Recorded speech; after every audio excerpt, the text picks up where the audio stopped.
Good evening, ladies and gentlemen, and welcome back to SF Commons. Tonight we have a special guest, Mr. Stephen Jaffe, who's running for Congress in California in District 12, which consists mainly of San Francisco. What's fascinating about this race, which is happening in the primary for the Democratic Party, and the primary election is in June of 2018, is that Mr. Jaffe, is taking on the most powerful woman in Congress, if not one of the most powerful people in Congress. Mr. Jaffe has been practicing law, employment law, in San Francisco for 47 years, and has received numerous awards. He is a grandfather with 3 children and 2 grandchildren. Ladies and gentlemen, I would like you to meet Mr. Stephen Jaffe. Hi, Stephen. How are you? Hello, Myrna. So, welcome to the race. Now, this is the first time you're running for office, yes? Yes, it is. I'm a political novice. Okay. Now, tell us about yourself.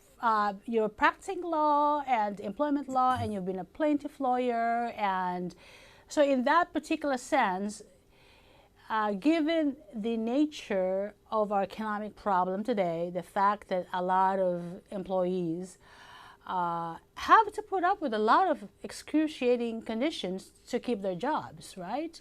So, could that be one of the impetus for you running for office to make things better? Well, doing employment law, I represent employees only. I have never represented employers. I'm just not emotionally and personally wired to do that kind of thing.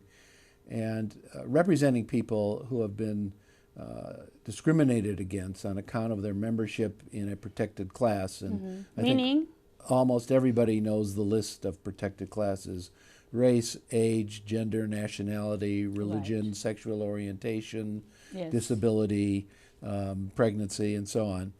I come to see the problems that people have that are really reflections of what's going on in the larger community. Exactly. So that's one of the impetuses that gave me the wish to run for office. The other things that motivated me were about 3 or 4 years ago, I began to become involved in local politics to some Okay. degree. I am now the president of the South Beach District 6 Democratic Club. Right. And Which is what area? that's District 6, Supervisor District 6 here in mhm. San Francisco. It's near the baseball stadium is the best way to Exactly. describe Yes. it. Yes. South of Market area. South of Right? Market, and also includes, I think, most of the Tenderloin. Right. So it's got a real diverse makeup. Right. I got involved in 2 previous local political campaigns.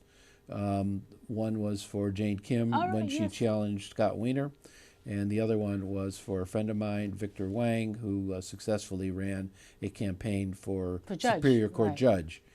Then I got really caught up in working for Bernie. Yes, I we were was. in the legal committee, right? That's right. What Ber- committee was that? That's the anti-fraud Yes, committee. exactly. And Bernie really resonated with me, more so than any other presidential candidate has Right. in my memory. So I really went to work for him. I gave him money, and then I was recruited by the national campaign, and I went to Nevada, and I helped legally supervise the Nevada caucuses, which were incredibly chaotic. Oh my God. And I saw a lot of things, Myrna, with my own eyes Yeah. about how Bernie was being, there's no other word to put it, cheated out of votes and nominations that Well, there's later a the case. DNC Yes, there's this big denied. case. Yes, Jared Beck and Elizabeth Lee Beck. yes. And I interviewed Lee Beck, Elizabeth Lee Beck in the show. It's a fascinating case. They have a very, very strong case. Yes, That's no. why they're getting death threats now, right? Yes, Isn't that is correct. And I applaud Mr. Beck and the Becks strongly for doing what Exactly. they're doing, and I offer my help. Exactly. I have a lot of legal experience, and if they want some free advice, which they say is worth what you pay for it, but I certainly would be willing to help out that cause. Okay, let's talk about your race. You have basically a year, right? July and then June is the primary election. Yes, almost exactly 1 year will be the California primary. California has a top two rule, which means the top two finishers in the primary, regardless of party, regardless of party, face off against each other in November. My goal, obviously, is to get as high as I can in the primary. I mean, I would hope to be first, but if I finish second to Ms. Pelosi, then she will have to face me alone in the November election, and the other candidates will drop off. And hopefully their votes will be, their voters will be more inclined to vote for me than they were for Ms. Pelosi. Okay, let's talk about, you know, Nancy Pelosi is almost like an institution in San Francisco and in the Democratic Party. As a matter of fact, just most recently, even when Hillary Clinton is bashing the DNC for her laws, she was talking about, luckily, that there is a leadership in the Democratic Party who's strong in the persona of Chuck Schumer and Nancy Pelosi. So it's really courageous for somebody like you to be taking on one of the most powerful political figures in American history. So let's talk about that. All right. You know, Myrna, I don't think of myself as courageous. Okay. I don't. That's not for me to say. But what led me to run were three things. One, I was, as I've already said, strongly inspired by Bernie. Secondly, I got, I guess the only word is angry at the way the nomination was stolen from him, because I believe had things been run with more integrity and honesty, that Bernie would have been nominated. And we can talk about superdelegates a little later if you'd like. And then when I woke up November 9th and I see that Donald Trump is going to be president, that kind of was the tipping point for me, pushed me over the edge, took me a couple of months to decide that I was going to run. Now, when you talk about Nancy Pelosi, she's been there 30 years. She, I think, is a lot more vulnerable than a lot of people think she is. And the reason for that is, as you say, she's a huge figure in the Democratic Party. Very big. Probably the biggest right now. But she is not elected by the Democratic Party, and she is not elected in a national election. Her constituency and the people who elect her are right here in San Francisco. They are the only people who elect her. And from what I have been able to see, talking to lots and lots of people in San Francisco for the last 3 or 4 years, Ms. Pelosi is very much disconnected and out of touch with her voters and her constituents here in San Francisco. Her ideas about many issues are not the same ideas that the people of San Francisco have for themselves, their values, hopes, and wishes. I can give you a couple examples. Sure. Do you think this is related to our country? A lot of people, if you look at the polls, how dissatisfied the American people are with the establishment. Do you think that this is a part of this clamor of people, of the American people, for change and a leadership change? Yes, I do. I think that Bernie Sanders' rise in 2015 and 16 and the result of the election has created a very strong wave of progressive thinking in the United States, and certainly in San Francisco. And I think that the establishment politicians, and Nancy Pelosi is the establishment politician, really underestimate what's going on in San Francisco. And I think there's going to be a big surprise when that occurs. If you get elected, what would it be? What would you be as Congressman Stephen Jaffe as opposed to Congresswoman Nancy Pelosi? What should what should people be looking at? Well, for one thing, I don't aspire to be a national figure. I aspire to represent the people of San Francisco and reflect their views and wishes in the Congress. So that's a very big difference. Her definition of herself, I'm sure, is mostly as the minority leader and a national Democratic figure. Secondly, I differ from Nancy Pelosi on a great many issues. The one that usually comes to mind first is health care. Right. Nancy Pelosi opposes single-payer health care. Medicare for all, right? Yes, let me say that again. Yeah. Nancy Pelosi opposes single-payer health care. She tries to act like she doesn't. If she is asked the question, and I heard her speak earlier this week at the Commonwealth Club, she'll give you a long speech and talk about how she was carrying signs for single-payer in the 1970s with baby strollers, but that was the 1970s. We're in 2017.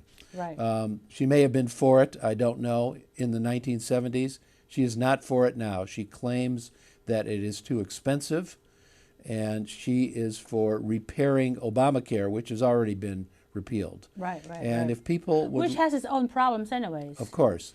And if people would like to know why Ms. Pelosi is opposed to single-payer health care, they don't need to look any further than her list of donors. Right. She gets a lot of money from the healthcare industry, for the for-profit healthcare industry, from the insurance industry, and from Big Pharma.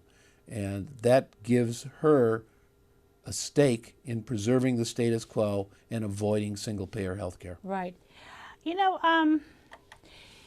I grew up here in San Francisco, and I have seen the change in San Francisco, and it's not for the better. And I feel sorry for this new generation of kids who are struggling really hard just to, and they end up with these huge student loans. And after they graduate, there's no jobs waiting for them. They have to compete with lower level jobs, right? So in San Francisco, employment is a big thing. And then walking down the street, it's really distressing to see homeless people. And then you have all this, very expensive homes, but the ordinary person who works so hard and have a job cannot afford them. So you have 2 to 3 generations living in one house, okay? And I think like Bernie Sanders have talked about this income inequality, and I believe San Francisco is like that, to a large extent, and families are forced out of San Francisco because they can't afford it.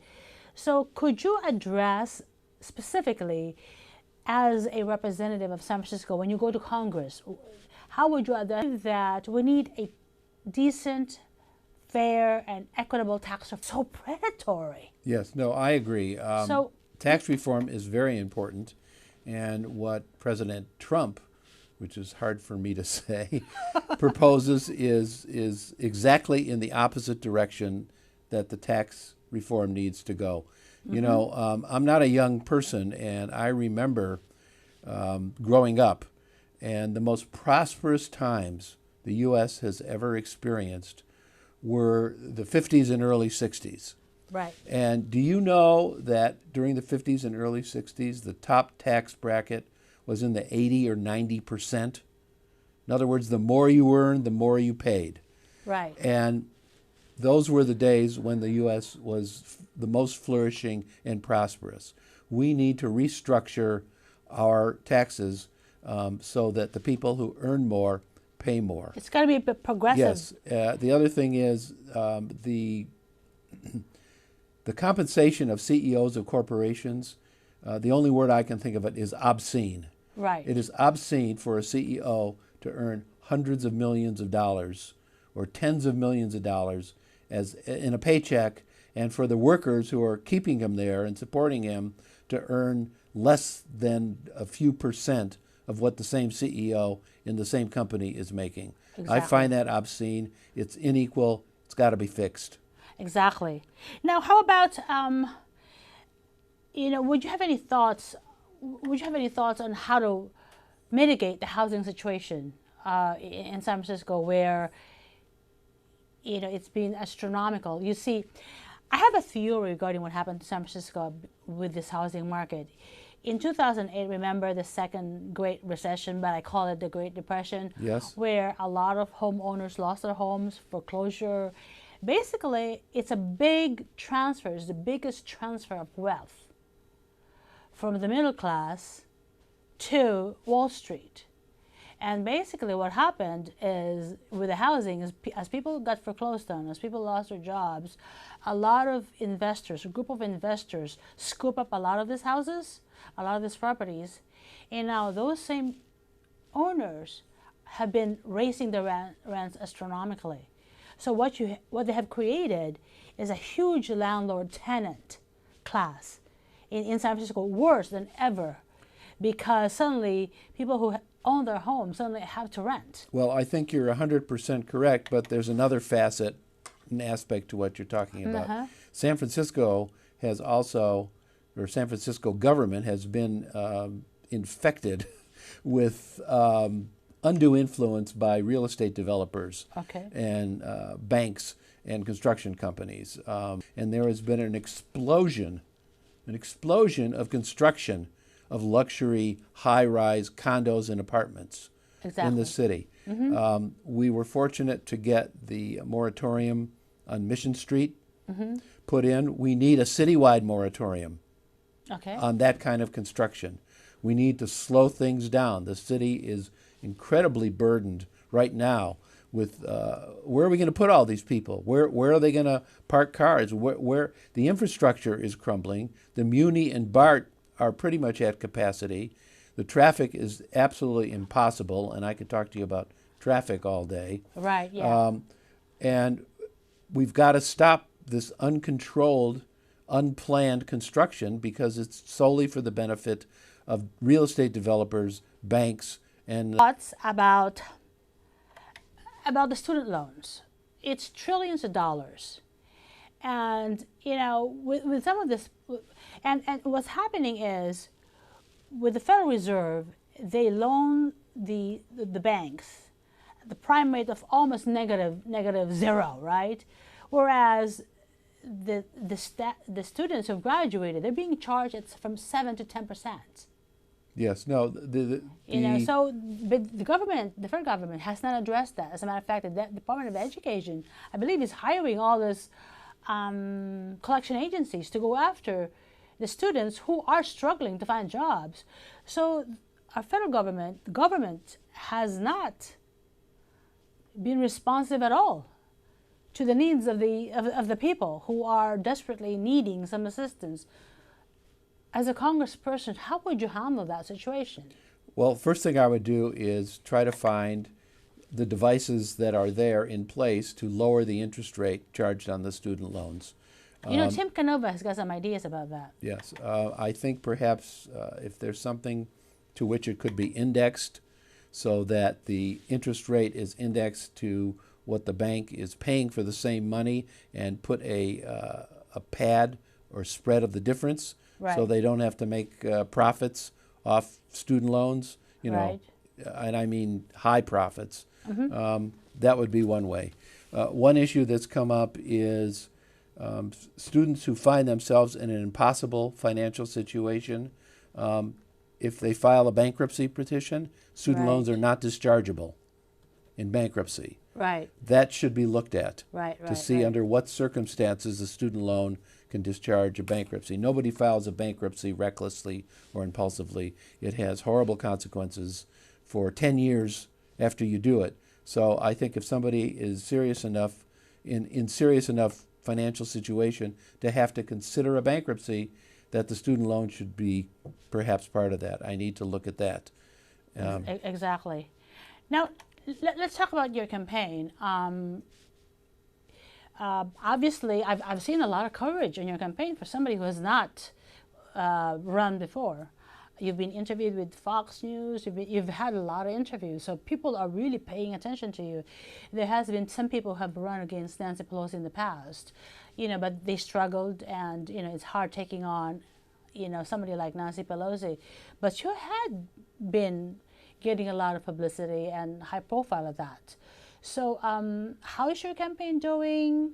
how are you raising money? What kind of endorsements you're getting? So yeah, would love to know. And how can people help? The campaign is going just great. Frankly, it's going better than I had anticipated at this very early stage.